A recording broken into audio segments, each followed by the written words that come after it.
The Cask of Amontillado. The 1,000 injuries of Fortunato I had borne as I best could, but when he ventured upon insult, I vowed revenge. You who so well know the nature of my soul will not suppose, however, that I gave utterance to a threat. At length I would be avenged. This was a point definitively settled. But the very definitiveness with which it was resolved precluded the idea of risk. I must not only punish, but punish with impunity. A wrong is unredressed when retribution overtakes its redresser. It is equally unredressed when the avenger fails to make himself felt as such to him who has done the wrong. It must be understood that neither by word nor deed had I given Fortunato cause to doubt my goodwill. I continued, as was my wont, to smile in his face, and he did not perceive that my smile now was at the thought of his immolation. He had a weak point, this Fortunato, although in other regards he was a man to be respected and even feared. He prided himself on his connoisseurship in wine. Few Italians have a true virtuoso spirit.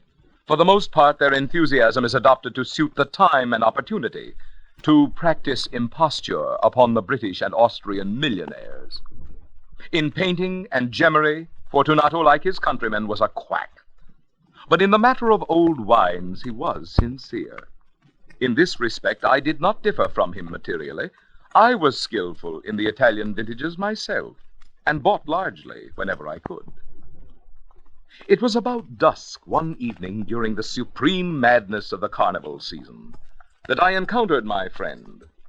He accosted me with excessive warmth, for he had been drinking much. The man wore motley. He had on a tight-fitting party-striped dress, and his head was surmounted by the conical cap and bells. I was so pleased to see him that I thought I should never have done wringing his hand. I said to him, "My dear Fortunato, you are luckily met. How remarkably well you are looking today. But I have received a pipe of what passes for Amontillado, and I have my doubts." "Oh," said he, "Amontillado, a pipe? Impossible! And in the middle of the carnival?" "I have my doubts," I replied, "and I was silly enough to pay the full Amontillado price without consulting you in the matter. You were not to be found, and I was fearful of losing a bargain." "Amontillado? "I have my doubts." Amontillado? "And I must satisfy them." Amontillado!" "As you are engaged, I am on my way to Lucchese. If anyone has a critical turn, it is he. He will tell me—" "Lucchese cannot tell Amontillado from sherry." "And yet some fools will have it that his taste is a match for your own." "Come, let us go." "Whither?" "To your vaults." "My friend, no. I will not impose upon your good nature. I perceive you have an engagement. Lucchese—" "I have no engagement. Come." "My friend, no. It is not the engagement, but the severe cold with which I perceive you are afflicted. The vaults are insufferably damp. They are encrusted with nitre." "Let us go, nevertheless. The cold is merely nothing. Amontillado, you have been imposed upon. And as for Lucchese, he cannot distinguish sherry from Amontillado." Thus speaking, Fortunato possessed himself of my arm. Putting on a mask of black silk and drawing a roquelaire closely about my person, I suffered him to hurry me to my palazzo. There were no attendants at home. They had absconded to make merry in honor of the time. I had told them that I should not return until the morning, and had given them explicit orders not to stir from the house. These orders were sufficient, I well knew, to ensure their immediate disappearance. I took from their sconces 2 flambeaux, suites of rooms to the archway that led into the vaults. I passed down a long and winding staircase, requesting him to be cautious as he followed. We came at length to the foot of the descent, and stood together on the damp ground of the catacombs of the Montresors. The gait of my friend was unsteady, and the bells upon— said he, "It is farther on," said I, "from these cavern walls." He turned toward me and looked into my eyes with two filmy orbs that distilled the rheum of intoxication. "Nitre," I replied. "How long have you had that cough?"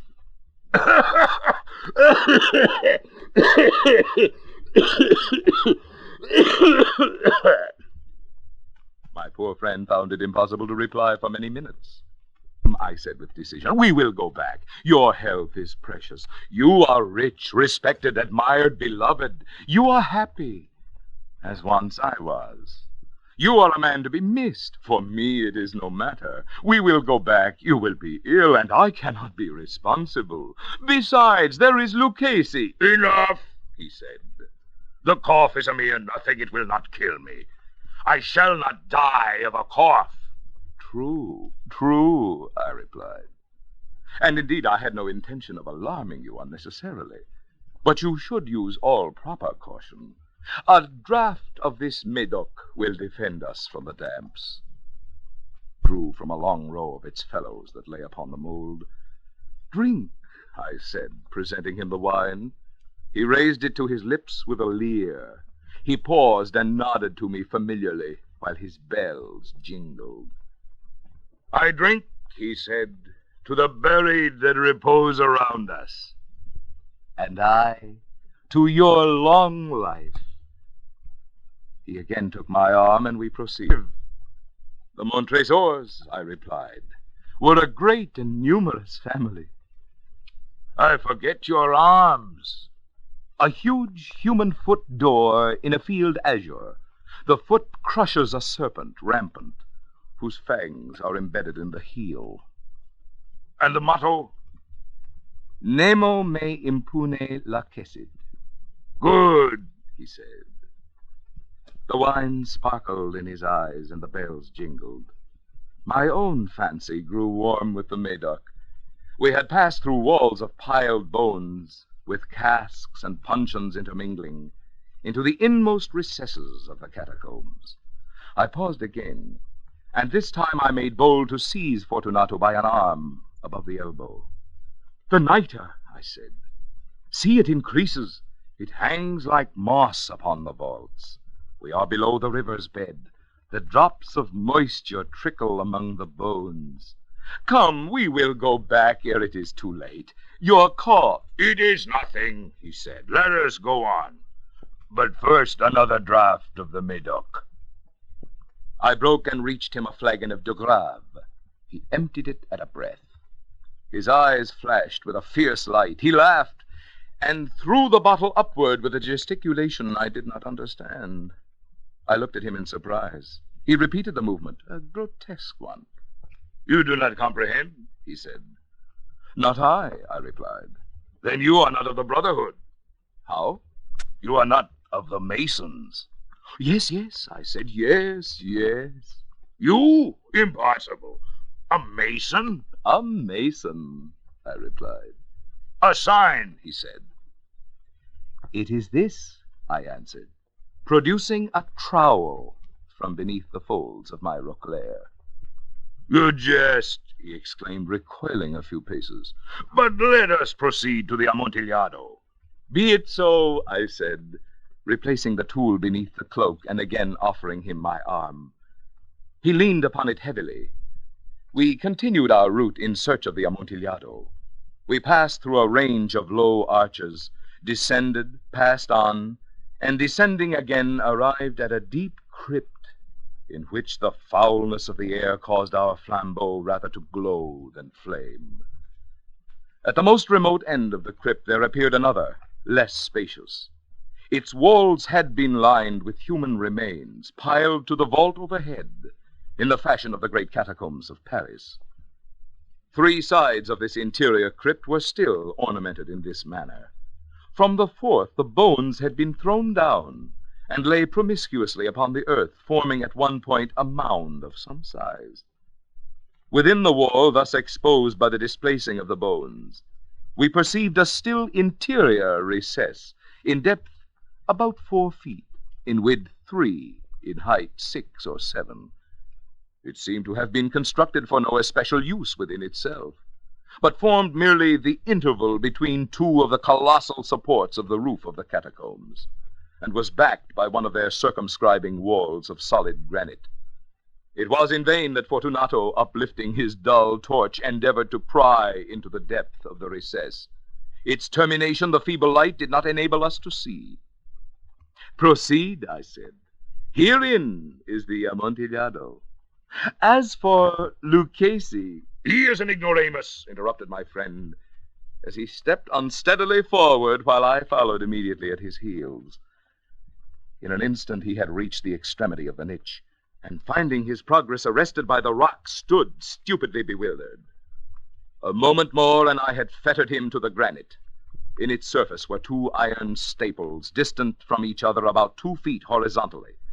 From one of these depended a short chain, from the other a padlock. Throwing the links about his waist, it was but the work of a few seconds to secure it. He was too much astounded to resist. Withdrawing the key, I stepped back from the recess. "Pass your hand," I said, "over the wall. You cannot help feeling the nitre. Indeed, it is very damp. Once more, let me implore you to return. No? Then I must positively leave you. But I must first render you all the little attentions in my power." "The Amontillado!" ejaculated my friend, not yet recovered from his astonishment. "True," I replied, "the Amontillado." As I said these words, I busied myself among the pile of bones of which I have before spoken. Throwing them aside, I soon uncovered a quantity of building stone and mortar. With these materials, and with the aid of my trowel, I began vigorously to wall up the entrance of the niche. I had scarcely laid the first tier of the masonry when I discovered that the intoxication of Fortunato had in a great measure worn off. The earliest indication I had of this was a low, moaning cry from the depth of the recess. It was not the cry of a drunken man. There was then a long and obstinate silence. I laid the second tier, and the third, and the fourth. And then I heard the furious vibrations of the chain. The noise lasted for several minutes, during which, that I might hearken to it with the more satisfaction, I ceased my labors and sat down upon the bones. When at last the clanking subsided, I resumed the trowel, and finished without interruption the 5th, the 6th, and the 7th tier. The wall was now nearly upon a level with my breast. I again paused, and holding the flambeau over the mason-work, threw a few feeble rays upon the figure within. A succession of loud and shrill screams, bursting suddenly from the throat of the chained form, seemed to thrust me violently back. For a brief moment I hesitated. I trembled. Unsheathing my rapier, I began to grope with it about the recess. But the thought of an instant reassured me. I placed my hand upon the solid fabric of the catacombs and felt satisfied. I reapproached the wall. I replied to the yells of him who clamored. I re-echoed, I aided, I surpassed them in volume and in strength. I did this, and the clamorer grew still. It was now midnight, and my task was drawing to a close. I had completed the 8th, the 9th, and the 10th tier. I had finished a portion of the last and the 11th. There remained but a single stone to be fitted and plastered in. I struggled with its weight. I placed it partially in its destined position. But now there came from out the niche a low laugh that erected the hairs upon my head. It was succeeded by a sad voice, which I had difficulty in recognizing as that of the noble Fortunato. The voice said, "A very good joke indeed. An excellent jest. We will have many a rich laugh about it at the palazzo. Over our wine. The Amontillado," I said. Yes, the Amontillado. But is it not getting late? Will not they be awaiting us at the palazzo, the Lady Fortunato and the rest? Let us be gone. Yes, I said. Let us be gone. For the love of God, Montresor! Yes, I said. For the love of God. But to these words I hearkened in vain for a reply. I grew impatient. I called aloud, Fortunato! No answer. I called again. Fortunato! No answer still. I thrust a torch through the remaining aperture and let it fall within. There came forth in return only a jingling of the bells. My heart grew sick on account of the dampness of the catacombs. I hastened to make an end of my labor. I forced the last stone into its position. I plastered it up. Against the new masonry, I re-erected the old rampart of bones. For the half of a century, no mortal has disturbed them. In pace.